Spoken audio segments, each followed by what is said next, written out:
এবার ফুলিয়া রেল স্টেশনে পড়ল হকার উচ্ছেদের নোটিশ। উল্লেখ, গোটা রাজ্য জুড়ে বিজেপি সরকারে আসার পর বিভিন্ন রেল স্টেশন থেকে হকার উচ্ছেদ করা হচ্ছে। মূলত দীর্ঘদিন ধরে যারা রেলের জায়গায় ছোট বড় দোকান করে ব্যবসা করছিলেন তাদের তুলে দেওয়া হচ্ছে, কিন্তু সেই সমস্ত হকারদের জন্য কোনো বিকল্প ব্যবস্থা করা হয়নি। তা নিয়ে শুরু হয়েছে রাজনৈতিক বিতর্ক। মূলত প্রশ্ন উঠছে, এতদিন যারা ছোট বড় দোকান করে সংসার চালাচ্ছিলেন তারা এখন কি করবেন।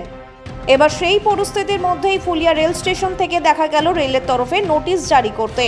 নোটিশে বলা হয়েছে, চলতি মাসের আগামী 25 তারিখ হকার উচ্ছেদে নামবে রেল প্রশাসন। 24 তারিখের মধ্যে সকল হকারকে স্বেচ্ছায় উঠে যাওয়ার নির্দেশ দেওয়া হয়েছে।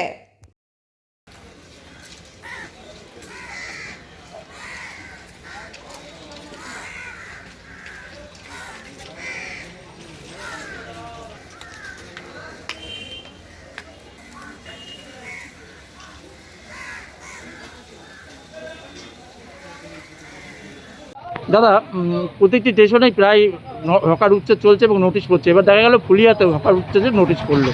আপনারা তো ফুলিয়ারই নেতৃত্ব, কি বলবেন?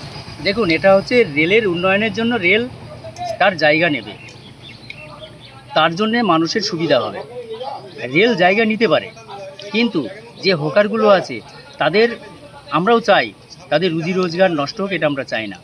তাদের পুনর্বাসনের ব্যবস্থা হোক এবং রেল তার উন্নয়নও যাতে ব্যাহত না হয়, এটা আমরা চাই। এটা আমাদের নেতৃত্ব। এর আগে আমরা রেলের ফুলিয়াতে যখনই নোটিশ করেছে তখনই আমাদের সম্মানীয় বিধায়ক এবং আমাদের সাংসদ ছুটে এসছেন এবং আমরা লোকাল নেতৃত্ব ছুটে গেছি, যাতে কোনো রকম আমাদের রেলও উন্নতি হোক, এদেরও কর্মসংস্থানের ব্যবস্থা। কিন্তু যেখানে উচ্ছেদ করা হচ্ছে সেখানে কোনো পুনর্বাসনের ব্যবস্থা করা হচ্ছে না। সেক্ষেত্রে ফুলিয়ায় যদি এরকম উচ্ছেদ হয়, দলমত নির্বিশেষে হকারদের আপনারা পাশে থাকবেন?